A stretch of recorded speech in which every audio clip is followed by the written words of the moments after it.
Bismillahirrahmanirrahim. Assalamualaikum warahmatullahi wabarakatuh. Alhamdulillahi ala ihsanih wa syukru lahu ala taufiqihi wa amtinanih wa asyhadu an la ilaha illallah wahdahu la syarika lahu ta'ziman li sya'nih wa asyhadu anna Muhammadan abduhu wa rasuluhu da'ila ridwanih. Allahumma salli alaihi wa ala alihi wa ashabihi wa ikhwanih. Hadirin dan hadirat yang dirahmati oleh Allah Subhanahu wa taala, puji dan syukur kita panjatkan kepada Rabbul Alamin, pencipta kita, yang memberi rezeki kepada kita, yang memberikan kesehatan kepada kita, yang memudahkan kita untuk bisa melangkahkan kaki ke masjid ini menjalankan salat zuhur berjamaah. Semoga salat kita diterima oleh Allah Subhanahu wa taala. Salawat dan salam tercurahkan selalu kepada junjungan kita Nabi Muhammad sallallahu alaihi wasallam, juga kepada keluarganya serta seluruh sahabat beliau tanpa terkecuali.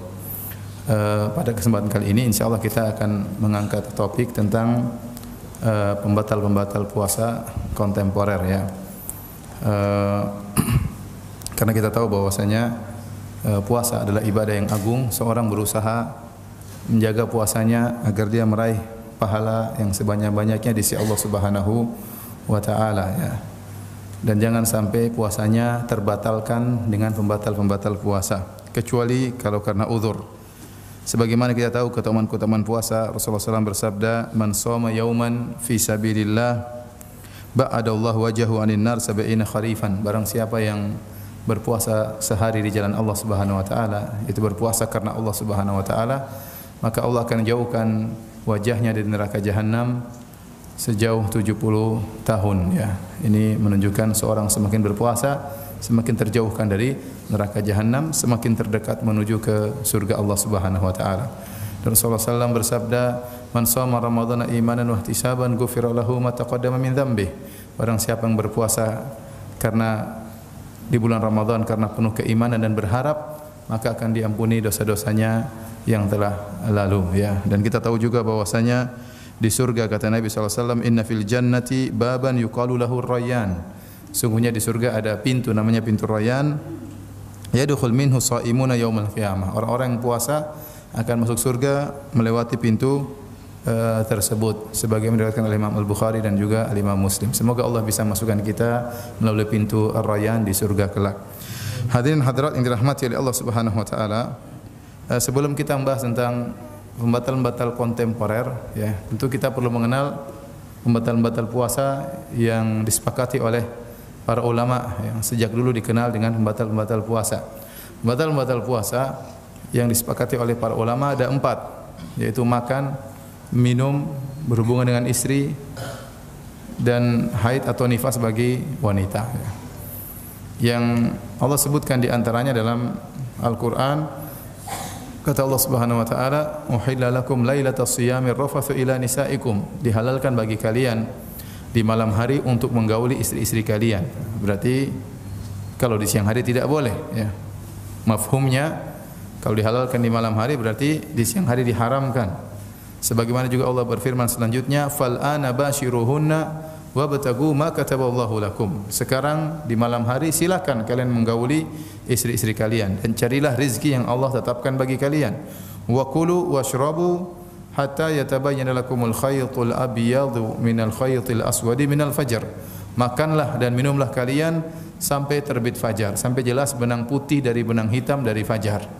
Ini menunjukkan di malam hari berhubungan dengan istri, makan dan minum dihalalkan.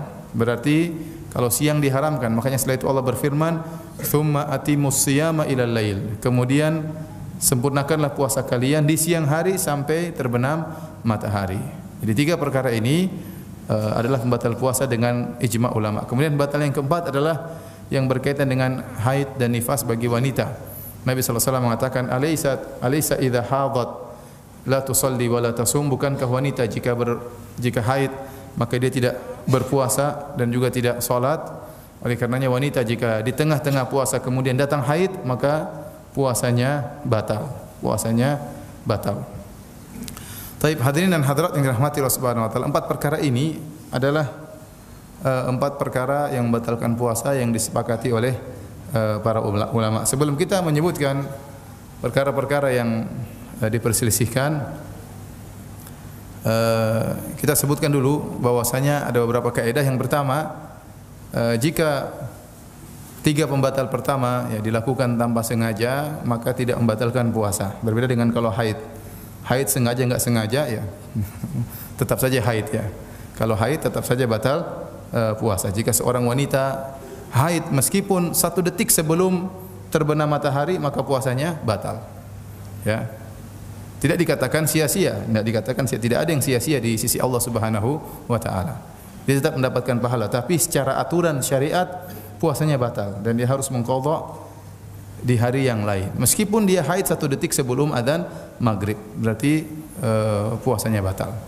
Adapun 3 perkara makan dan minum dan berhubungan, ini kalau tidak sengaja, menurut pendapat yang rajih, pendapat yang kuat di kalangan para ulama, maka tidak membatalkan puasa.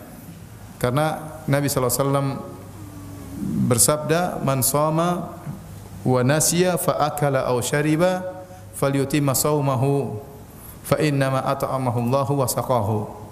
Kata Nabi sallallahu alaihi wasallam, barang siapa yang berpuasa kemudian dia lupa, maka dia makan dan minum, maka hendaknya dia sempurnakan puasanya. Karena sungguhnya Allah yang telah memberikan dia makan dan minum, yaitu rizqun saqahu Allahu lahu. Itu rizki yang Allah berikan kepadanya. Jadi kalau seorang kebetulan lupa kemudian makan banyak ya, kemudian tambah lagi makan lagi, setelah kelegean alhamdulillah saya puasa. Tidak apa-apa, itu rezeki dari Allah Subhanahu wa taala ya. Ya makanya ulama khilaf, kalau ada orang makan kita tahu dia lupa, kita tegur atau tidak? Ditegur apa dibiarin? Dibiarin aja ya. Kalau kita tegur kita memotong rezeki Allah. Ada khilaf, ada yang mengatakan tegur karena ini kemungkaran. Masa bulan Ramadan berpuasa dia melakukan pembatal puasa. Ada yang mengatakan biarin aja, ada khilaf memang. Kalau saya lebih condong biarin aja. Jadi kalau dia lupa mau diapain ya? Saya sendiri pernah ngisi pengajian di salah satu tempat, kemudian panitianya jemput saya. Kebetulan kita tiba di pengajian lebih cepat. Harusnya pengajian jam 9 atau setengah 9. Jam 8 kita sudah tiba, setengah jam sebelum pengajian. Akhirnya kata panitia tersebut, "Ustaz, kita sarapan dulu." Itu hari Senin atau hari Kamis. Dia puasa Senin Kamis ini sang panitia. Ya, saya bilang, "Taib ya." Pergilah kita ke samping masjid tersebut, ada apa namanya? Warung-warung kecil ya. Kemudian dia pesan teh 2. Tehnya ada. Kemudian dia pesan lagi, "Bu, nasi gorengnya sudah ada." "Oh, belum siap, Pak." Pergi lagi sebelah, "Mie ayam belum siap, Pak." Setiap makanan belum siap ya. Yang ada cuma teh 2. Akhirnya kita minum teh dan dia minum juga. Sampai sudah habis, dia bilang, "Ya Ustaz, saya puasa hari ini Ustaz." Rezekinya cuma teh aja. Rezekinya cuma teh. Cuma kalau tadi nasi goreng buka, dia rezekinya nasi goreng lumayan. Jadi kalau orang makan dan minum karena lupa, tidak mengapa ya. Bahkan tidak ada bedanya makan sedikit maupun makan banyak, sebagaimana penjelasan Al-Hafidz Ibnu Hajar rahimahullah dalam sebagian riwayat, sebab datangnya hadis Rasulullah SAW menyebutkan tadi kalau lupa tidak mengapa. Ada seorang yang bersama Nabi, kemudian dia lupa, dia puasa sunnah, kemudian dia makan sarit, makan besar. Setelah makan baru dia ingat, maka Rasulullah SAW mengatakan tidak apa-apa, lanjutkan saja puasamu. Sehingga para ulama mengatakan yang benar tidak dibedakan antara makan sedikit maupun makan banyak. Selama dia benar-benar lupa, maka puasanya sah dan dia boleh melanjutkannya. Al-Hafidz Ibnu Hajar juga menyebutkan riwayat dalam Fathul Bari, ada seorang datang kepada Abu Hurairah. Dia cerita, "Ya Abu Hurairah, saya berpuasa. Kemudian saya pergi ke rumah seseorang, saya lupa, saya pun makan di rumahnya. Bagaimana?" Kata Abu Hurairah, "Enggak apa-apa, lanjutkan puasa Musa. Tapi masalahnya saya pergi lagi setelah itu, ngobrol-ngobrol, saya pergi lagi ke rumah yang lain. Di situ saya makan lagi, saya lupa lagi." Kata Abu Hurairah, "Tidak mengapa, lanjutin saja." Sampai 3 kali dia bilang, "Kemudian saya pergi lagi ke rumah yang lain, saya lupa, saya makan lagi." Kata Abu Hurairah, "Lanjutin saja. Kau seorang yang tidak biasa apa? Puasa. Berarti kau seorang yang tidak biasa puasa. Kalau orang sudah terbiasa puasa, dia akan bisa jaga. Yang biasanya lupa itu yang jarang apa? Puasa. Biasanya makan.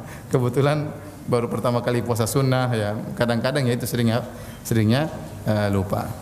Jadi kalau makan dan minum dengan tanpa sengaja maka dilanjutkan, tidak jadi masalah. Demikian juga perlu mengatakan berhubungan dengan istri pun tanpa sengaja juga tidak Mengapa? Kalau lupa enggak jadi masalah. Kalau memang benar-benar lupa ya. Ya. Meskipun hal itu susah dibayangkan ya. Kalau suami lupa biasanya istri ingat ya. Kalau istri lupa biasanya suami ingat. Tapi kalau dua-duanya kompak lupa ini yang memang agak repot ya. Biasanya kalau suami lupa, istrinya insya Allah ingat. Kecuali istrinya pura-pura lupa ya. Taib, hadirin hadirat yang Allah Subhanahu wa taala,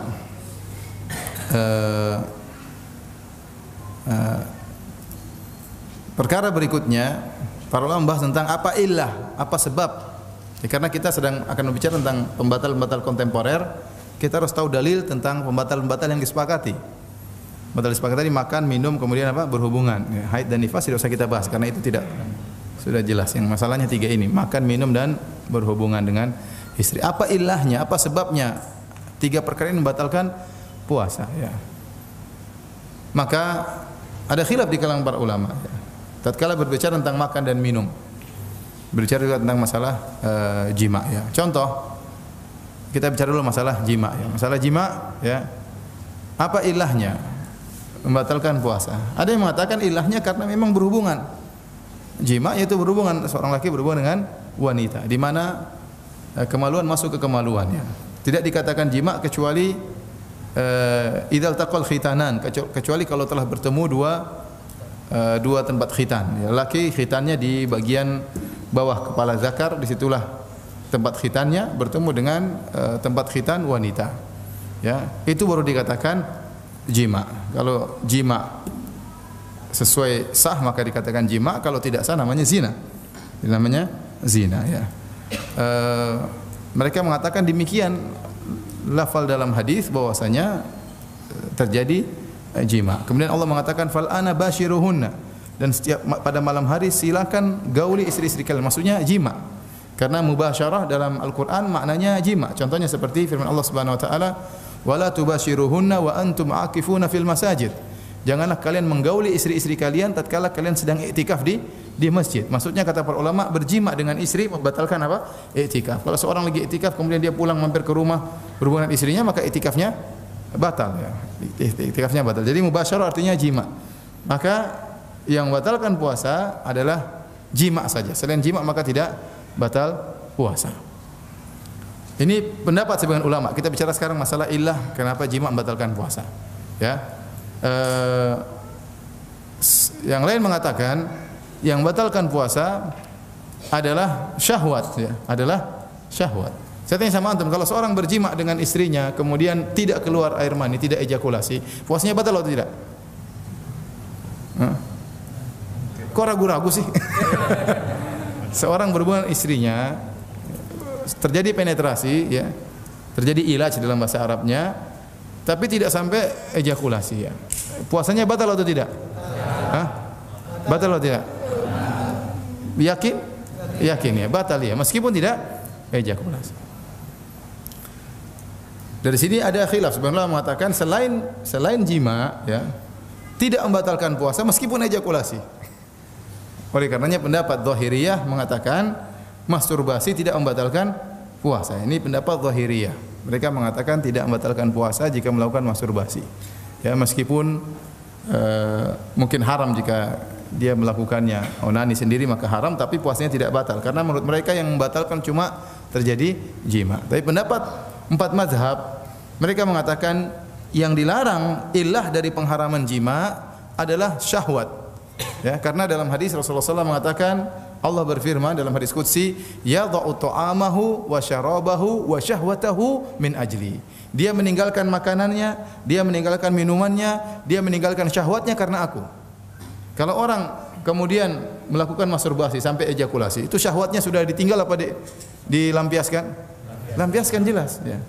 Lampiaskan jelas. Maka pendapat empat mazhab lebih hati-hati. Ya, mazhab Hanafi, mazhab Maliki, mazhab Hambali, mazhab Syafi'i menyatakan seorang yang melakukan usaha untuk sampai timbul ejakulasi maka puasanya batal. Ya, puasanya batal. Misalnya dia menyentuh istrinya, mencium istrinya sampai akhirnya ejakulasi maka puasanya batal. Padahal asalnya mencium istri tidak jadi masalah. Menyentuh istri tidak masalah, mencium istri juga tidak jadi masalah karena syahwatnya masih dia tahan. Makanya Aisyah radhiyallahu anha dalam Sahih Al-Bukhari berkata, "Kana Nabi sallallahu alaihi wasallam yuqabbiluni wa yubashiruni wa huwa sha'im wa kana amlakakum li irabih." Ya, li irbih. Kata Aisyah radhiyallahu anha, Nabi sallallahu alaihi wasallam menciumku dan mencumbuiku padahal dia sedang berpuasa. Ya, jadi mencium, mencumbui lebih daripada mencium. Mencumbui, ya, kalau bahasa kita mencumbui, tapi tidak sampai pada tingkatan berhubungan, ya. Tapi kata Aisyah, wa kana amlakakum li irbih, dan Nabi lebih bisa menahan apa? Syahwatnya. Aisyah juga pernah ditanya, apa yang dihalalkan bagi seorang yang berpuasa untuk mencumbui istrinya? Kata Aisyah, semuanya halal kecuali kemaluan, tidak boleh, ya. Tidak boleh. Ya.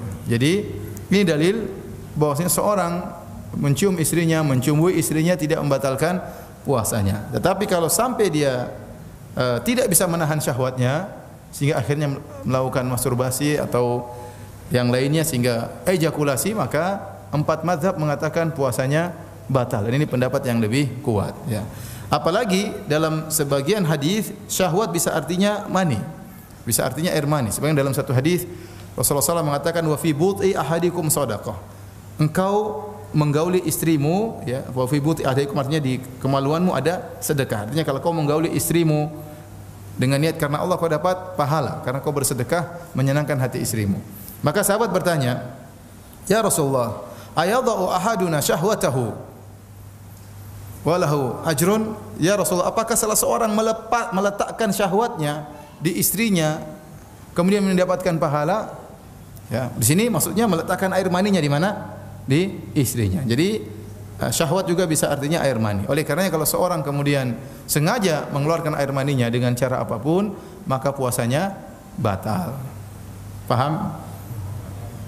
Tetapi ada perbedaan. Kalau orang sampai terjadi ejakulasi, dia sengaja berejakulasi tanpa melakukan hubungan jima.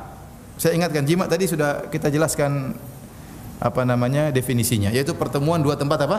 Khitan. Secara bahasa, mohon maaf, kalau seandainya kepala zakar masuk ke kepala zakar masuk ke kemaluan istri, tetapi tidak seluruhnya, mohon maaf, misalnya hanya setengah, tidak seluruhnya, maka belum dikatakan apa?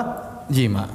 Karena jima itu harus ke pertemuan dua tempat sunat, yaitu di bagian bawah kepala zakar. Bukan zakar seluruhnya, tapi bagian bawah tempat sunat, tempat kulit yang dipotong. Kalau ketemu dengan kemaluan wanita sudah tenggelam bagian hasyafah, bagian kepala zakar, maka itulah jima. Ya, sama seperti seorang tatkala melakukan hubungan yang haram. Ya, dan ini sering terjadi. Saya sering dipanggil di pengadilan di kota Madinah, selalu ditanya kalau terjadi hubungan yang haram, perzinahan, ditanya apakah sempat terjadi penetrasi atau terjadi ejakulasi sebelum terjadi penetrasi, ditanya kepada sang wanita. Kalau ternyata terjadi ejakulasi sebelum penetrasi atau tidak masuk kemaluan bagian kepalanya, maka tetap dihukum, tapi bukan hukuman zina. Tapi bukan hukuman apa? Zina. Ya. Zina itu adalah jima yang haram. Jima yang haram. Ya. Nah, seorang kalau berpuasa kemudian batal karena jima, maka dia berdosa plus harus bayar kafarah. Dia berdosa dan dia harus bayar kafarah. Ya.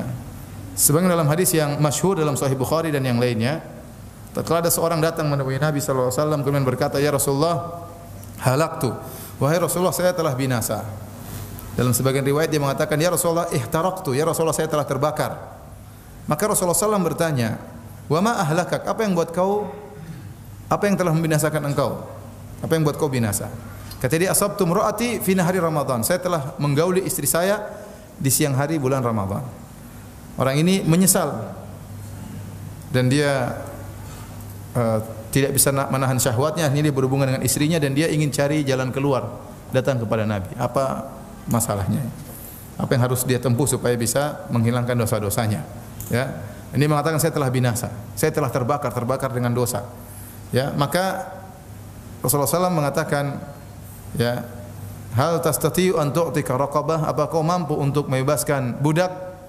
Kata dia, "La, saya tidak mampu." Ya, saya bukan orang kaya Rasulullah, tidak mau memiliki budak untuk saya merdekakan. Maka Rasulullah SAW berpindah pada kafarah yang kedua. Fahal tastati'u an tut'ima sittina miskinan? Apakah kau mampu untuk memberi makan 60 fakir miskin? Yang kedua dia Rasulullah tanya dulu, apakah kau mampu hal tastati'u an tasuma syahrain mutatabi'ain? apa kau mampu untuk berpuasa 2 bulan berturut-turut? Kata dia, ya Rasulullah, puasa inilah yang bikin saya binasa ya. Bikin saya terjerumus ya. 1 bulan saja saya tidak tahan sama istri saya, apalagi suruh 2 bulan berturut-turut. Maka Rasulullah SAW berpindah pada yang ketiga, fahal tastati'u an tut'ima sittina miskina, apa kau mampu untuk beri makan kepada 60 fakir miskin? Kata dia, saya tidak mampu, tidak punya harta. Akhirnya dia pun duduk terdiam, Rasulullah SAW pun diam juga. Sebenarnya mengatakan Rasulullah SAW menunggu wahyu. Ini orang ini bagaimana nasibnya? Enggak bisa semuanya. Enggak ada kafarah yang keempat. Yang pertama bebaskan budak, yang kedua puasa 2 bulan berturut-turut, yang ketiga memberi makan 60 orang fakir miskin. Akhirnya tiba-tiba ada yang membawa al-araq, yaitu keranjang korma, yang kemudian akhirnya diberikan kepada Nabi. Akhirnya Rasulullah SAW mengatakan, ainal muhtariq? Kata Nabi, mana tadi orang yang terbakar? Kata para ulama, Nabi tetap menambahkan orang yang terbakar. Berarti dia berdosa. Karena dia terbakar dengan apa? Terbakar dengan dosa. Ya. Rasulullah SAW mengatakan, ainal muhtariq? Mana orang yang berdosa tadi, yang terbakar dengan dosa? Jadi saya Rasulullah. Rasulullah SAW ini ambil korma, berilah makan kepada fakir miskin. Kata dia, ala afqara minna ya Rasulullah. Ya Rasulullah, apakah saya beri kepada orang yang lebih miskin dari saya? Rasulullah, demi Allah di Madinah saya yang paling miskin Rasulullah. Maka akhirnya Rasulullah SAW mengatakan, at'im ahlak, berilah makan kepada keluargamu. Maka Rasulullah SAW tertawa hatta badat anyabuhu. Rasulullah SAW tertawa sampai kelihatan gigi taringnya ya. Kenapa? Karena orang ini datang dalam kondisi ketakutan, kemudian pulang dalam kondisi senang ya. Tapi antum jangan coba-coba ya. Taib hadirin dan hadirat Allah Subhanahu wa taala, ini kafarah orang yang melakukan pembatal puasa karena jima. Nah, kafarah ini tidak berlaku bagi orang yang membatalkan puasanya dengan melakukan ejakulasi ya. Dia berdosa, puasanya batal karena dia sengaja membatalkan puasanya, terjerumus dalam dosa besar, tapi tidak harus bayar apa? Kafarah. Karena tidak terjadi jima. Yang wajib membayar kafarah adalah jika terjadi apa? Jima ya. Demikian juga para ulama mengatakan pendapat yang rajih bahwasanya jika seorang melakukan hal-hal yang lain ya, seperti memandang tontonan yang menimbulkan syahwat, meskipun dia tidak menyentuh kemaluannya, dia pandang terus, dia sengaja sampai akhirnya dia ejakulasi, maka sama puasanya apa? Batal. Puasanya batal dan dia harus mengqadha dan dia berdosa. Taib. Tadi kita sudah bicara tentang masalah jima, ilahnya yang benar, kenapa diharamkan jima? Karena ada pelampiasan apa? Syahwat. Ada pelampiasan syahwat. Orang sudah berjima, mau ejakulasi atau tidak ejakulasi, dia telah melampiaskan apa? Syahwatnya. Ya. Demikian juga orang yang onani, masturbasi, maka puasanya batal. Ya. Berbeda dengan pendapat Zahiriyah. Mengatakan tidak batal, yang benar batal. Sekarang pembahasan kedua, pembahasan berikutnya tentang apa ilah pengharaman makan dan minum. Apa sebab diharamkan makan dan minum? Ya. Jawabannya, ya, karena dalam makan dan minum ada kelezatan, disertai dengan penguatan tubuh. Makanya kata Allah dalam hadis qudsi, yadha'u ta'amahu wa syarabahu min ajli. Dia meninggalkan makanan dan minumannya karena aku. Karena dalam makanan ada syahwat, dalam minuman juga ada syahwat. Ya. Orang pingin makan, orang pingin minum. Ada kelezatan yang dia rasakan. Dan dia meninggalkan makanan dan minum tersebut, menghilangkan kekuatan tubuhnya. Karena di antara manfaat puasa adalah menekan aliran darah, dan syaitan, inna syaitana yajri min bani adam majra dam. Sungguhnya syaitan itu mengalir dalam aliran tubuh manusia sebagaimana aliran darah. Nah, tatkala seorang berpuasa maka mempersempit aliran syaitan sehingga dia terjauhkan dari syahwat. Syahwatnya tidak bergelora, ya, tidak berkobar-kobar sebagaimana kalau dia dalam kondisi kenyang. Oleh karenanya para ulama mengatakan ilahnya yang benar dilarang makan dan minum karena memakan makanan yang makan dan minuman tersebut ada nilai kelezatannya dan ada nilai penguatan apa? Tubuh. Dan tidak bisa jadi demikian kecuali dia masuk dalam apa? Dalam lambung. Ya. Makanan masuk di lambung kemudian diolah menjadi apa? Energi.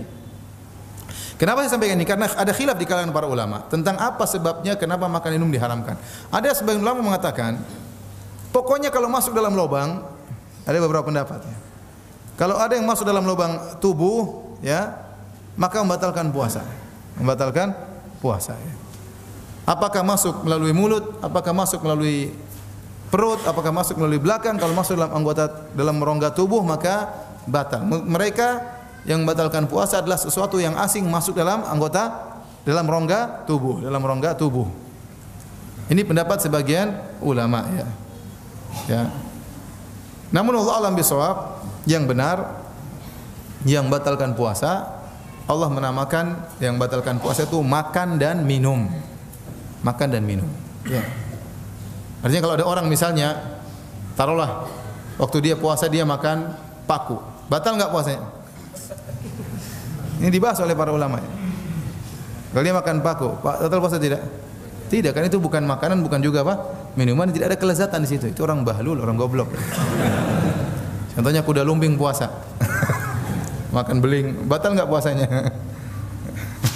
Jadi kalau seandainya ada batu dia makan ya, maka yang benar tidak membatalkan puasa. Tapi ngapain dia makan batu? Ya. Ini ya. Jadi yang benar yang batalkan puasa adalah makan dan minum yang masuk dalam tubuh kemudian terolah di lambung kemudian menjadi gizi untuk menguatkan tubuh ya. Karena sebagian orang berlebih-lebihan ya, dia menganggap semua lubang dalam tubuh kalau ada kemasukan sesuatu dengan sengaja maka batal puasanya.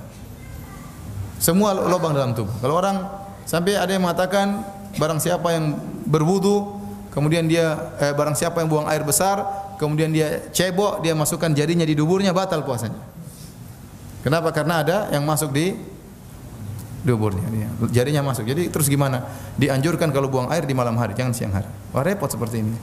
Repot. Kemudian orang awam juga berlebihan. Ada yang mengatakan bahwasanya kalau ngorek-ngorek isi telinga juga batal. Kenapa? Jari masuk dalam rongga apa? Rongga tubuh. Ini tidak benar ya. Sama, barang siapa yang ngupil juga apa? Batal. Kenapa? Karena jari masuk di lubang hidung. Ini enggak benar karena tidak dalam bahasa apapun ngupil tetap aja ngupil, bukan makan ya. Kecuali kalau upilnya dirasa itu baru makan. Kalau tidak maka itu bukan makanan dan minuman. Dalam bahasa apapun tidak ada yang mengatakan upil itu makanan dan minuman. Jadi ini tidak membatalkan puasa karena sebagian orang berlebih-lebihan dalam hal ini ya. Taib. Ini ilah tentang pembatal puasa. Mulut rongga tubuh atau tidak mulut? Iya, rongga tubuh ya. Hidung rongga tubuh atau tidak? Rongga tubuh. Tetapi buktinya kita tatkala berwudu meskipun puasa berkumur-kumur enggak? Berkumur-kumur. Bukankah kita wudu kita menghirup air di hidung? Iya, menunjukkan bahwasanya tidak semua rongga tubuh itu membatalkan apa?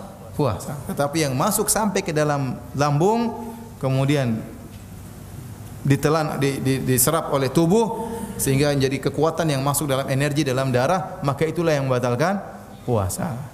Ini saya tekankan karena ini permasalahan inti dalam semua masalah khilaf yang berkaitan dengan pembatal puasa kontemporer. Ingat, karena yang Allah larang makan dan minum. Apa yang dimaksud dengan makan dan minum? Makan dan minum itu sesuatu yang dimasukkan sebagai makanan, sebagai minuman, masuk ke dalam lambung, memberi kekuatan melalui aliran darah, memberi kekuatan kepada tubuh. Maka itulah yang disebut makan dan minum. Kalau tidak sesuai dengan persyaratan makan dan minum, maka tidak membatalkan puasa. Tapi hadirin hadirat yang dirahmati Allah Subhanahu wa taala, dari sini kita akan bahas beberapa perkara-perkara yang membatalkan puasa, terutama yang berkaitan dengan masalah kedokteran atau masalah kesehatan ya.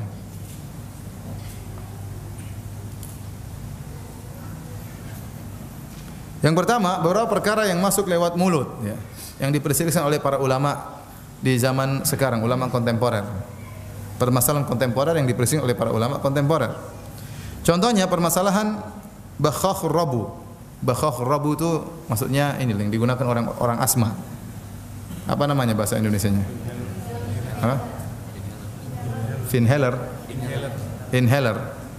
ya, yang disemprotkan di mulut ya, kemudian napasnya bisa lega kembali. Maka ini diperselisihkan oleh para ulama, apakah membatalkan puasa atau tidak ya. Sebagian ulama mengatakan batalkan. Kenapa? Karena dalam inhaler tersebut berisi gas yang dicairkan ya. Kemudian dalam campurannya ada obat. Ada obat. Kemudian tatkala disemprot pasti masuk dalam lambung. Pasti masuk dalam lambung. Meskipun sedikit tapi ada yang masuk karena disemprotkan di mulut, dan mulut ini adalah rongga yang menyalurkan ke dalam lambung. Benar atau tidak? Ya, rongga yang disalurkan sampai ke dalam lambung. Oleh karenanya kalau orang menyemprot inhaler maka batal puasanya karena dia memasukkan air cairan bersama obat dalam tubuh. Ini pendapat ulama yang mengatakan bahwasanya inhaler membatalkan puasa. Namun jumhur ulama kontemporer mengatakan tidak membatalkan puasa. Ini pendapat Syekh bin Baz, Syekh Utsaimin rahimahullahu taala dan para ulama yang lain. Kata mereka kenapa tidak membatalkan? Karena inhaler itu kalau nggak salah isinya 10 ml. Satu itu 10 ml itu adalah oksigen bercampur dengan obat. Kemudian satu alat itu bisa semprot 200 kali. Bisa semprot 200 kali. Berarti sekali semprot berapa mililiter? 10 bagi 2 berarti 1/20. 1/20 mililiter. Berapa itu 1/20? 0, berapa? 0,05 mililiter sekali semprot. Itu adalah jumlah yang sangat sedikit, Dan jumlah yang sangat sedikit seperti itu, apalagi niatnya bukan untuk makan dan minum, maka dimaafkan oleh syariat. Dalilnya apa? Dalilnya kita tatkala wudu, kita dibolehkan, bahkan sebagian ulama mengatakan diwajibkan untuk berkumur-kumur dan untuk istinsyak, yaitu menghirup air di hidung. Tatkala kita tamatmut, kita berkumur-kumur, yakin bahwasanya pasti ada sisa air di mulut kita. Enggak mungkin kita berkumur-kumur dengan 100 mili kemudian kita keluarkan lagi 100 mili, enggak mungkin. Pasti berkurang. Kalau Anda misalnya berkumur-kumur dengan air 50 mili, Anda berkumur-kumur. Anda tumpahkan lagi, buang ke dalam gelas, airnya bertambah atau berkurang? Pasti berkurang, enggak mungkin tetap. Pasti berkurang. Kalau bertambah apalagi mustahil. Berarti iler Anda masuk situ. Kalau sampai bertambah. Tapi kenyataannya harusnya tidak bertambah, harusnya berkurang. Nah, berkurang itu pasti banyak, lebih dari 0,05 mililiter. Paham maksudnya, logikanya? Antum cobalah, saya mau coba ya. saya minum aja. Jadi kalau air kita berkumur-kumur, antum tumpangkan kembali, apalagi mulut antum kering lagi puasa, antum berwudu berkumur-kumur. Apalagi kumur-kumur yang pertama. Kumur pertama antum tuang, pasti berkurang airnya. Pasti berkurang air. Dan kurangnya pasti lebih dari 0,05 mililiter. Masalahnya Anda bukan berniat minum. Kalau Anda niat minum batal langsung. Innamal a'malu binniyat. Tapi niat Anda adalah untuk berwudu, berkumur-kumur dan ternyata airnya berkurang. Dan air berkurang itu pasti masuk ke dalam lambung. Lebih dari 0,05 mililiter. Paham? Nah, itu saja tidak membatalkan puasa dalam syariat. Karena ini perkara yang susah. Tidak membatalkan puasa menurut syariat. Ini adalah perkara yang dimaafkan oleh syariat. Ya. Paham? Ya. Sama kemudian ini dalil pertama. Dalil kedua, Nabi SAW senantiasa bersiwak, suka bersikat giginya dengan siwak. Dan banyak dalil Nabi suka sekali bersiwak. Ya. Dan tidak ada dalil yang membedakan antara Nabi tatkala berpuasa atau tidak berpuasa. Nabi selalu bersiwak. Padahal kita tahu Nabi sering berpuasa. Seandainya Nabi tidak bersiwak tatkala puasa, pasti ada dalil yang menjelaskan Nabi sering bersiwak kecuali sedang puasa. Namun tidak ada pengecualian. Sehingga para ulama memahami bahwasanya Nabi suka bersiwak tatkala sedang berbuka maupun tatkala sedang apa? Berpuasa. Dan kita tahu kayu siwak itu ada rasanya. Kayu siwak itu ada rasanya. Nah, kalau orang bersiwak ada rasa mentolnya, ya. Tatkala dia buang ludah dari, pasti ada sisa mentolnya, pasti ada atau tidak? Berarti ada zat kimia yang tersisa. Bahkan sebenarnya mengatakan ada 8 zat kimia dalam siwak yang bermanfaat bagi kesehatan. Zat kimia tersebut tidak mungkin hilang. Ente mau kumur-kumur apa aja pasti ada nempel. Berarti ada sedikit, meskipun kadarnya sangat sedikit, tapi ada zat kimia tersisa dan akan kemungkinan besar tertelan. Tertelan mengalir masuk ke dalam lambung. Tetapi tatkala orang bersiwak memang niatnya bukan untuk makan kayu siwak, tidak mengapa. Innamal a'malu binniyat. Ustaz kalau gitu boleh makan permen dong? Enggak, permen enggak boleh. Kita buang lagi, enggak boleh. Kamu niatnya makan permen. Kalau siwak tidak ada yang niat untuk makan apa? Siwak. Tapi niatnya untuk bersih-bersih, tapi ada sisa rasa siwaknya. Dari sini para ulama mengatakan, tatkala seorang menggunakan obat tadi, inhaler, inhaler ya? Ya. Dia tujuannya untuk makan, minum atau untuk berobat? Untuk berobat. Maka tidak membatalkan puasa dari banyak sisi. Pertama, kadar air yang masuk sangat kecil, 0,05 mililiter. Kemudian belum tentu masuk ke lambung, belum tentu. Bisa jadi cuma sampai di paru-paru untuk memperbaiki pernapasan. Kalaupun masuk dalam lambung ini sangat kecil, itu masih diragukan. Alhalnya dan hukum asalnya puasa seorang sah, tidak kita katakan batal kecuali ada perkara yang benar-benar membatalkan. Masuknya air tersebut yang kadar sangat kecil ke dalam lambung itu masih diperkirakan, masih dipersangkakan, bukan suatu yang dipastikan. Kalaupun pasti masuk, maka kadarnya sangat kecil, dimaafkan sebagaimana seorang yang berkumur-kumur dimaafkan. Sisa air yang menempel dalam mulutnya kemudian tertelan dalam liurnya masuk dalam lambung dimaafkan oleh syariat, apalagi alat tersebut. Paham? Jadi menggunakan inhaler batal puasa atau tidak?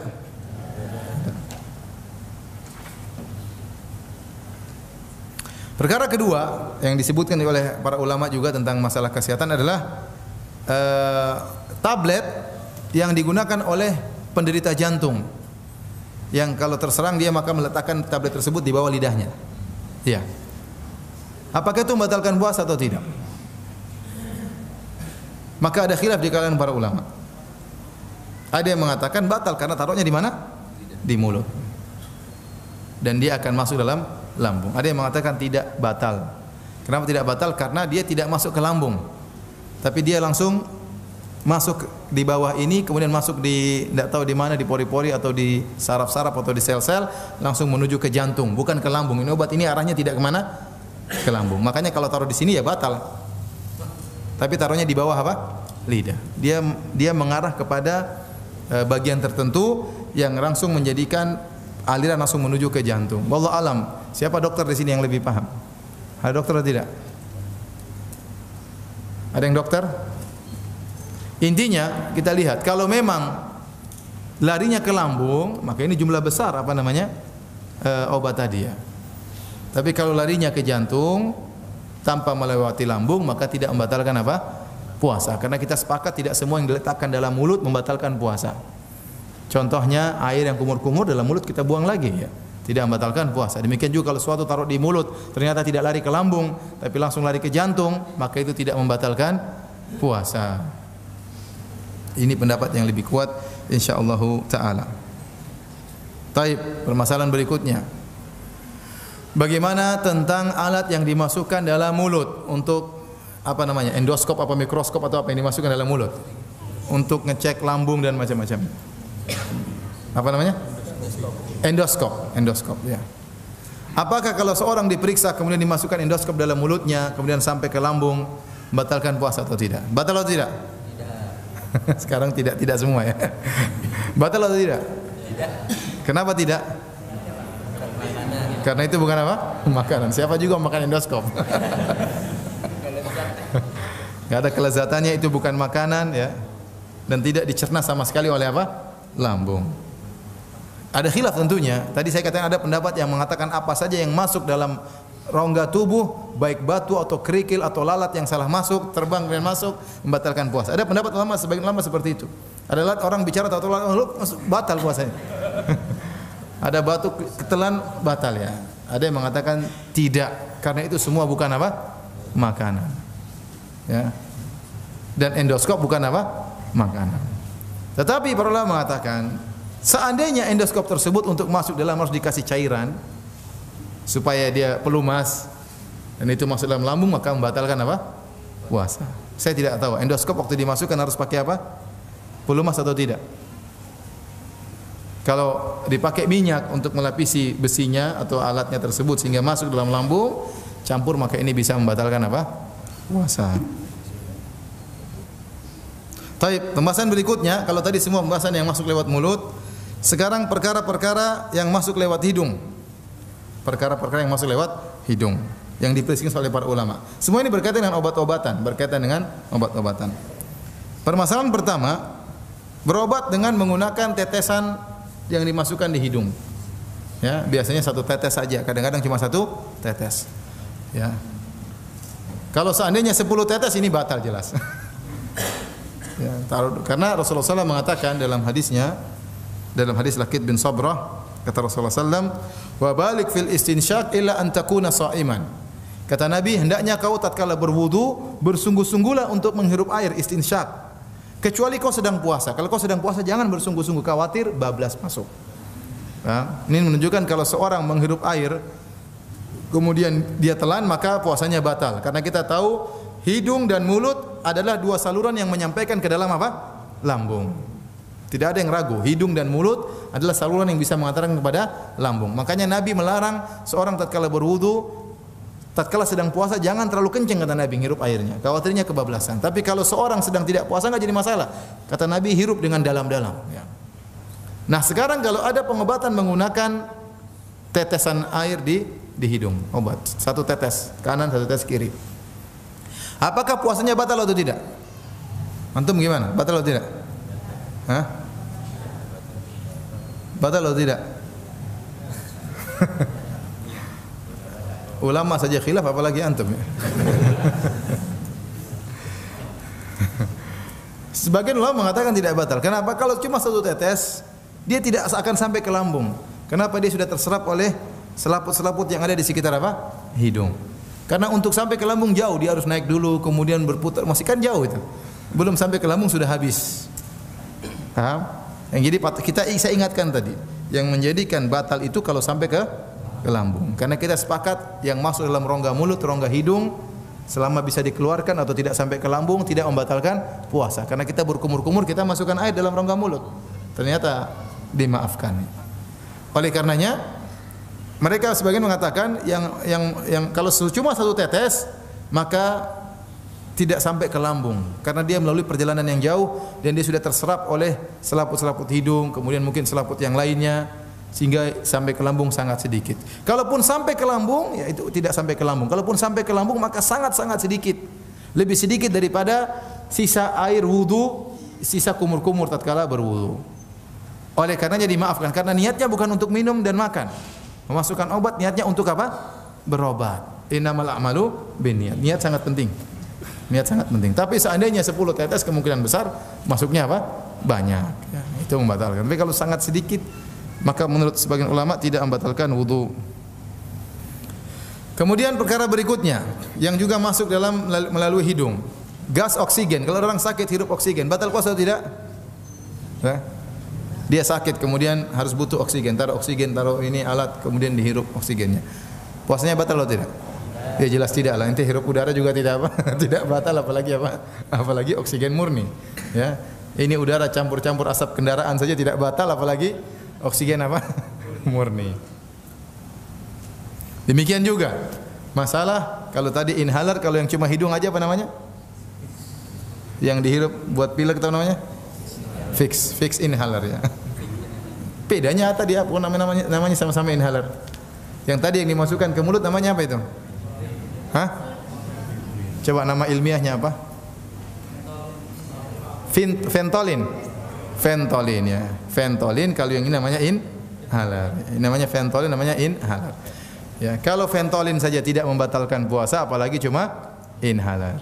Paham ya? Ini perlu kita mungkin orang ada yang pilek kemudian ingin melapangkan hidungnya supaya mudah bernapas dia pakai inhaler maka tidak membatalkan puasa. Sedangkan ventolin saja tidak membatalkan puasa apalagi inhaler.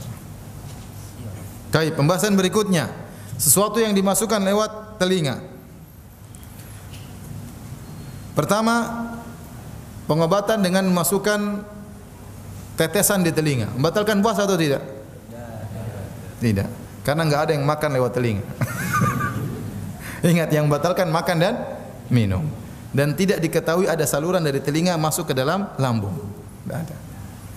Oleh karenanya kalau ada orang meneteskan membersihkan atau meneteskan air di telinga karena ada penyakit, maka tidak membatalkan apa? Puasa. Karena sampai sekarang belum diketahui ada orang yang makan lewat apa? Telinga. Sederhana aja. Sama, pencucian telinga. Pencucian telinga itu saya juga nggak tahu gimana caranya. Gimana caranya itu? Telinganya dibersihkan gimana maksudnya? Maksudnya disemprot air atau gimana? Saya belum pernah tahu. Ada yang tahu? Ya. Disedot? Disedot terus? Oh, disedot, dibersihkan, disedot ya. Kayak vakum. Oh, bukan dicuci begitu, bukan? Enggak ya. Jadi dibersihkan, disedot ya, enggak ada masalah kalau gitu. Saya pikir pakai air, kalau pakai air pencucian Mungkin dimasukkan air, dikocok-kocok atau gimana ya. Jawabannya tidak membatalkan apa? Puasa. Kecuali kalau telinganya lobang kemudian masuk ke lambung, nah itu batal puasa. Tapi kalau telinganya tidak sampai lobang dan tidak ada saluran dari telinga menuju ke lambung, maka tidak membatalkan puasa. Bahasan berikutnya, obat yang dimasukkan lewat mata, apakah membatalkan puasa atau tidak? Kenapa? Kenapa tidak? Karena belum diketahui ada orang pernah makan lewat mata. Ada khilaf di kalangan para ulama karena ada sebagian hadis yang mengatakan Rasulullah SAW melarang orang yang berpuasa menggunakan cilak. Rasulullah melarang orang yang berpuasa menggunakan apa? Cilak apa celak? Hah? Celak ya, celak. Alkohol kalau apa namanya? Iktihal ya. Rasulullah SAW apa? Melarang menggunakan celak ya. Celak, menggunakan celak. Bukan cilak ya? Memang cilak itu apa? Cilok itu makanan. Celak ya, celak. Ya. Tidak boleh menggunakan celak. Ya. Tidak boleh menggunakan celak. Sehingga para ulama yang menilai hadis ini kata mereka, kalau celak dilarang bagi orang yang berpuasa, ini menunjukkan ada hubungan antara mata dengan saluran makanan, pencernaan. Oleh karena orang kalau pakai celak, terkadang dia merasakan pahit di mana? Dia rasakan pahit di lidahnya. Oleh karenanya orang pakai celak puasanya batal. Karena Rasulullah SAW melarang orang pakai celak. Nah kalau pakai celak membatalkan puasa, berarti pakai obat tetes mata juga membatalkan apa? Puasa. Ini pendapat pertama. Namun pendapat ini dibantah oleh banyak ulama. Ulama mengatakan, yang mengatakan tidak membatalkan puasa, kata mereka, hadis di mana Nabi melarang menggunakan celak, hadisnya dhaif. Secara sanadnya hadisnya apa? Dhaif. Kemudian belum pernah diketahui ada orang makan lewat mata. Dan belum juga diketahui ada saluran dari mata menuju ke mulut sampai ke lambung, enggak ada. Adapun rasa yang dirasakan bukan berarti ada zat yang kemudian masuk ke lambung. Berarti belum berarti ada zat yang masuk ke lambung. Kan panca indera kita di antaranya lidah, mungkin dia punya rasa yang kuat ya, tetapi tidak sampai ke dalam lambung. Oleh karenanya Allah alam bisawab tidak membatalkan puasa. Lagi pula cairan yang masuk di mata juga sangat sedikit. Kita kaji satu tetes mungkin tumpah-tumpah. Kalau kita satu tetes saja apa? Airnya tumpah-tumpah di mata. Jadi pendapat yang lebih kuat bahwasanya obat tetes mata tidak membatalkan puasa karena mata bukan saluran untuk makan dan minum dan belum diketahui ada orang makan pakai mata. Baik hadirin dan hadirat yang dirahmati oleh Allah Subhanahu wa taala. Sekarang kita bahas bahasan berikutnya. Bagaimana obat yang dimasukkan melalui kulit, infus atau suntik atau insulin dan yang lainnya, ya. Taib. Sekarang insyaallah antum semua bisa jawab. Kalau suntik batal atau tidak? Hah? Suntik di sini batal atau tidak? Suntik di sini batal atau tidak? Suntik di bokong batal atau tidak? Di paha batal atau tidak? Kalau suntik di sini? Ini ada kejadian nyata. Jadi ada ikhwan di Madinah. Jadi di sana kan dokter kadang-kadang agak ada bercanda dan agak gampangan gitulah. Dokter-dokter dari bukan dari Arab Saudi tapi dokter yang didatangkan. Jadi kalau ngobati mahasiswa terkadang asal-asalan gitu. Pernah kejadian, nanti dihapus ya. Jadi ada kejadian sebagian mahasiswa disuntik, cerek. Begitu suntik setengah, temannya datang, dokternya tinggal ini ngobrol-ngobrol. Belum selesai. Ngawur. Saya pernah ke sana juga pertama, ya. Saya datang ke sana di rongsen ada saya. Setelah itu dia sebutkan hasilnya, katanya kamu enggak punya otak. Rongsennya enggak ada. Ya memang rongsen enggak ada gimana? Ini dokter kurang ajar katanya. Dokternya bercanda-bercanda ya. Jadi ada sebagian mahasiswa dikasih alat suntik, tahu enggak? Botol kan ada apa? Alat suntiknya. Dia enggak ngerti, dia buka, dia tumpah, dia minum. Padahal itu dikasih alat suntiknya, suruh nyuntik sendiri, sedot suruh nyuntik sendiri. Ke dokternya ngawur, tapi begitu. Jadi dikasih, kan harusnya dokter yang suntik. Mungkin dokternya buru-buru nih, kamu suntik sendiri, tapi dia enggak paham prosedurnya. Dia buka itu, dia minum. Jadi kalau suntik di mulut batal memang. Tapi kalau suntik di sini tidak membatalkan. Karena itu bukan saluran ke lambung. Tapi dia langsung ke darah, Dan tidak ada kelezatan di situ, tidak ada kelezatan. Dan dia niat memang bukan untuk menguatkan, tapi untuk pengobatan. Paham? Demikian juga insulin. Insulin juga bukan untuk makanan dan minuman, tetapi dia adalah untuk obat. Oleh karena suntik insulin, pendapat yang kuat tidak membatalkan apa? Puasa. Demikian juga suntik-suntik yang lain. Yang jadi khilaf kuat di kalangan para ulama adalah kalau memakai infus. Karena infus ini ada nilai makanan dan minuman. Kita tahu para dokter mengatakan infus ini pengganti makanan dan minuman. Maka dari sini khilaf kuat di kalangan para ulama. Kalau suntik biasa tadi enggak, khilafnya lemah. Tapi yang jadi masalah tatkala infus, apakah dia makanan dan minuman? Maka sebenarnya ulama mengatakan iya, dia makanan dan minuman dalam bentuk yang lain. Memang tidak masuk ke lambung, tapi dimasukkan ke darah sebagai fungsi makanan dan minuman. Dari sini berarti infus itu membatalkan apa? Puasa. Dan ini pendapat yang kuat. Sebenarnya ulama mengatakan tidak membatalkan puasa karena tidak terpenuhi persyaratan. Ingat yang dilarang oleh Allah makan dan apa? Minum. Ini tidak dikatakan makan. Saya bilang ini makanan, ini tidak ada. Memang fungsinya seperti makanan, tapi tidak ada kelezatan didapatkan oleh seorang. Tapi pendapat yang mengatakan membatalkan lebih kuat. Wallahu a'lam bishawab. Kenapa? Karena benar-benar fungsinya seperti makan dan minuman. Karena ini memang pengganti makanan dan minuman. Karena orang tersebut tidak makan, tidak bisa makan lewat. Tujuan infus memang untuk makanan dan minuman. Hanya saja orang yang sakit tidak bisa makan dengan jalur yang biasa, maka dimasukkan makanan lewat darah melalui infus. Dan ingat saya katakan tadi, di antara fungsi puasa adalah untuk mempersempit jalur aliran syaitan. Ya, dan tatkala karena orang berpuasa dia kurang makan sehingga syahwatnya berkurang karena aliran syaitan menjadi sempit. Nah, tatkala dia mengisi darahnya dengan infus, ini memperkuat dia. Jadi wallahu alam bisawab, yang benar infus membatalkan apa? Puasa. Lagi pula orang yang diinfus biasanya orang sakit. Kalau sakit sudah batal aja, enggak usah paksa apa? Puasa. Saya ulangi lagi pula, orang yang biasa diinfus biasanya orang sakit. Apa ada orang sakit, orang sehat diinfus? Jawabannya tidak ada.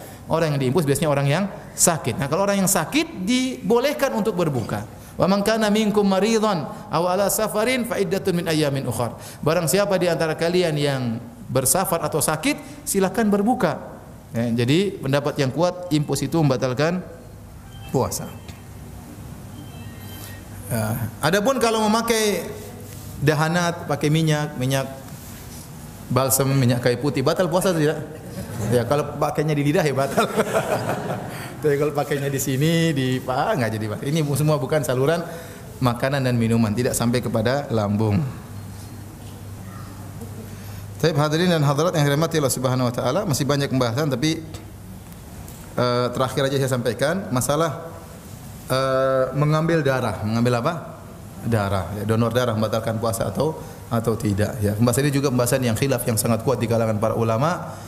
Karena mereka khilaf sejak dulu tentang hukum hijamah. Tentang hukum apa? Hijamah. Kalau orang berbekam batal atau tidak. Dalam satu hadis kata Rasulullah SAW, aftarul hajim wal mahjum. Bahwasanya telah berbuka orang yang membekam dan orang yang dibekam. Ya. Sehingga mereka mengatakan hadis ini kuat menunjukkan kalau orang yang membekam dia batal karena dahulu cara bekam dengan menyedot. Menyedot apa? Darah, dan kemungkinan darahnya apa? Masuk ke mulut, dan sering begitu. Makanya dianggap batal. Adapun al-mahjum yang dibekam batal karena melemahkan. Karena dahulu kalau orang bekam ya pakai sayatan sehingga darah yang keluar sangat banyak.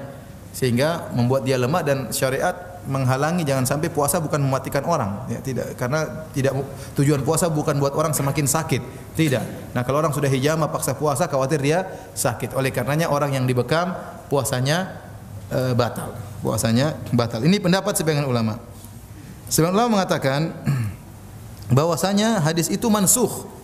Karena dalam satu hadis Rasulullah SAW mengatakan, sahabat mengatakan, ihtajama Nabi sallallahu alaihi wasallam wa huwa shaim. Rasulullah SAW pernah berbekam dalam kondisi apa? Berpuasa, dan tidak disebutkan Nabi mengqadha puasanya tersebut. Ini menunjukkan puasa Nabi tidak batal. Sehingga khilaf mana yang duluan hadisnya, mana yang belakangan hadisnya. Tetapi kalau kita kembali kepada pendapat jumhur ulama, ya, maka kebanyakan ulama dan juga kebanyakan salaf menyatakan bahwasanya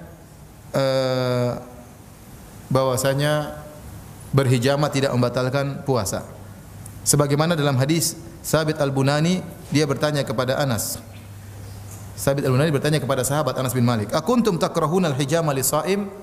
Apakah kalian wahai para sahabat? Jadi Sabit Al-Bunani tabi'in. Dia bertanya kepada Anas bin Malik sahabat. Akuntum takrahuna al-hijama lis-shaim? Apakah kalian para sahabat tidak suka bekam bagi orang yang sedang berpuasa? Ala ahdi Rasulillah, di zaman Rasulullah sallallahu alaihi wasallam.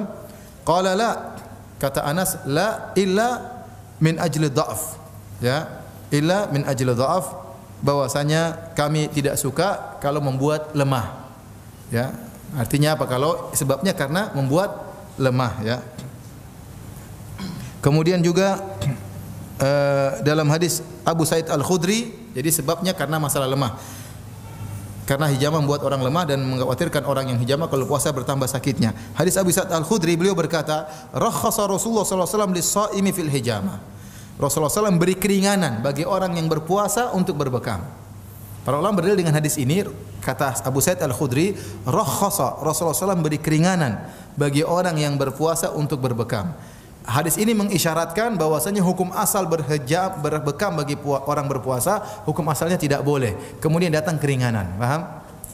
Saya ulangi, tatkala Abu Sa'id Al-Khudri berkata, rakhasa Rasulullah sallam lis-shaim fil hijama. Rasulullah sallam beri keringanan bagi orang yang berpuasa untuk berbekam. Berarti menunjukkan hukum asalnya berbekam dilarang, kemudian diberi keringanan. Ini menguatkan bahwasanya memang asalnya berbekam membatalkan puasa, kemudian datang hadis yang memansukhkan, yang menunjukkan bahwasanya berbekam tidak membatalkan puasa. Kalau seandainya kita memilih pendapat jumhur salaf bahwasanya bekam tidak membatalkan puasa, ini berarti donor darah tidak membatalkan puasa, apalagi cuma periksa darah tidak membatalkan apa? Puasa, ya. Ya, apalagi sahabat dahulu banyak yang mereka berjihad dalam kondisi apa? Berdarah-berdarah, dan mereka tidak membatalkan puasa mereka, ya. Dan ini pendapat yang lebih kuat. Tapi kalau kita berpendapat sebagian ulama, di antaranya pendapat Ibnu Taimiyah rahimahullah, bahwasanya bekam membatalkan puasa, maka kita katakan donor darah membatalkan puasa. Karena diambil darahnya sangat apa? Sangat banyak. Orang pasti lemas, makanya disuruh makan kacang hijau, disuruh makan apa buat apa namanya? Supaya penambah darah. Adapun kalau cuma ngambil darah cuma sedikit, maka tidak membatalkan puasa karena tidak melemahkan. Periksa darah cuma ambil seberapa mililiter, itu tidak membatalkan puasa karena tidak melemahkan seseorang, ya. Tapi demikian saja hadirin hadirat, mohon maaf banyak sekali pertanyaan tidak bisa saya jawab karena kekurangan ilmu. Semoga Allah mengampuni dosa-dosa kita semua. Semoga kita bisa berpuasa dengan baik dan diterima amalan ibadah kita. Subhanakallah bihamdik asyhadu an la ilaha illa anta astaghfiruka wa atubu ilaik. Assalamualaikum warahmatullahi wabarakatuh.